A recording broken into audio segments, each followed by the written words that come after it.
حضرت انس بن مالک رضی اللہ تعالیٰ عنہ ارشاد فرماتے ہیں کہ ہم نبی پاک علیہ السلام کی بارگاہ عالی مرتبت میں حاضر تھے۔ اچانک نبی پاک علیہ السلام نے مسکرانا شروع کیا، یہاں تک کہ میرے پیارے محبوب صلی اللہ تعالیٰ علیہ وسلم کے مقدس دانت مبارک ظاہر ہو گئے۔ اور صحابہ فرماتے ہیں جب حضور مسکراتے تو دانتوں سے ایسا نور نکلتا تھا کہ مسجد نبوی شریف کی دیواریں بھی روشن ہو جاتی تھیں۔ حضور مسکرائے تو سیدنا عمر رضی اللہ تعالیٰ عنہ نے عرض کیا کہ یا رسول اللہ صلی اللہ تعالیٰ علیہ وسلم، میرے ماں باپ آپ پر قربان ہو، کس بات پر آپ ہنسے؟ تو نبی پاک صلی اللہ تعالیٰ علیہ وسلم نے فرمایا، میرے دو امتی قیامت کے دن اللہ کی بارگاہ میں کھڑے ہوں گے، اور ان میں سے ایک عرض کرے گا، یا اللہ، اس میرے بھائی نے مجھ پر ظلم کیا تھا، میرے اوپر اس نے جبر کیا تھا، تو مجھے اپنا حق اس سے لے کر دیا جائے۔ تو حضور علیہ السلام فرماتے ہیں اللہ تعالیٰ اس شخص سے فرمائے گا کہ اپنے بھائی کو اس کا حق دو۔ عرض کرے گا، مالک میرے پاس تو اب کوئی نیکی بچی نہیں، کہاں سے حق دوں؟ تو اب وہ جو مدعی ہے، جو دعویٰ کر رہا ہے کہ میرا حق اس سے لے کے دیا جائے، وہ عرض کرے گا، مالک پھر میرے گناہ ہی اس پر ڈال دیے جائیں۔ حضور مسکرا رہے ہیں، جناب انس بن مالک فرماتے ہیں، لیکن اس بات پر آ کر حضور کی آنکھوں میں آنسو آ گئے۔ نبی کریم صلی اللہ تعالیٰ علیہ وسلم فرمانے لگے، وہ بڑا ہولناک دن ہوگا قیامت کا۔ لوگ اس دن تلاش کریں گے کہ کوئی ایسا شخص ہمیں ملے، ضرورت محسوس کریں گے کہ جو ہمارا بوجھ اٹھائے۔ اب وہ شخص عرض کرتا ہے، مالک میرے پاس تو کوئی نیکی نہیں ہے، اور یہ کہہ رہا ہے میرے گناہ ہی اس پر ڈال دیے جائیں۔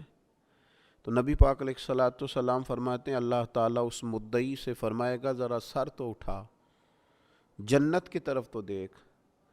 تو وہ جنت کی طرف سر اٹھا کر دیکھے گا اور دیکھ کر عرض کرے گا، مالک میں ایک چاندی کا شہر دیکھ رہا ہوں جس میں سونے کا محل بنا ہوا ہے، ہیرے جواہرات سے مرصع ہے وہ محل۔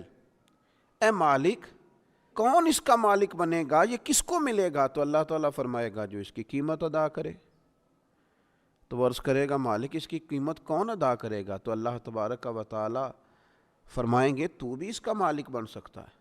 تو بڑے تجسس سے، بڑے شوق سے عرض کرے گا، مالک میں کیسے مالک بن سکتا ہوں؟ تو اللہ فرمائے گا، تو اپنے بھائی کو معاف کر دے، میں تجھے اس محل کا مالک بنا دیتا ہوں۔ کر دے معاف اپنے بھائی کو، درگزر کر اپنے بھائی سے، بھول جا اس کی خطاؤں کو، کچھ دیر کے لیے چھوڑ دے جو اس نے غلطیاں کی، تو معاف کر دے اسے، اور میں اس محل کا تجھے مالک بناتا ہوں۔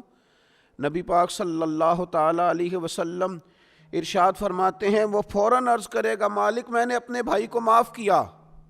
تو اللہ تبارک و تعالیٰ ارشاد فرمائے گا، اس کا ہاتھ پکڑ اور پھر اسے جنت میں ساتھ لے جا۔ جا، گویا میں نے اسے بھی جنت دی۔ یہاں شارحین حدیث نے لکھا ہے کہ یہ جس کو کہا جا رہا ہے کہ اس کو پکڑ کے جنت میں لے جا، اگرچہ اس سے غلطیاں ہوئیں لیکن بعد میں اس نے توبہ سچی کی، اس نے اللہ کی بارگاہ میں گڑ گڑا کے معافیاں مانگی، اس نے کوشش کی حق ادا کرنے کی، لیکن اگر کچھ کمیاں رہ گئیں تو چونکہ سچا تھا، ادا کرنا چاہ رہا تھا، کچھ باتوں پہ پہنچ نہ سکا، تو آج اللہ تبارک و تعالی اس کی طرف سے لوگوں کو صلہ عطا کر رہا ہے۔ اللہ فرماتے ہیں، اس کا ہاتھ پکڑ اور جنت میں لے جا۔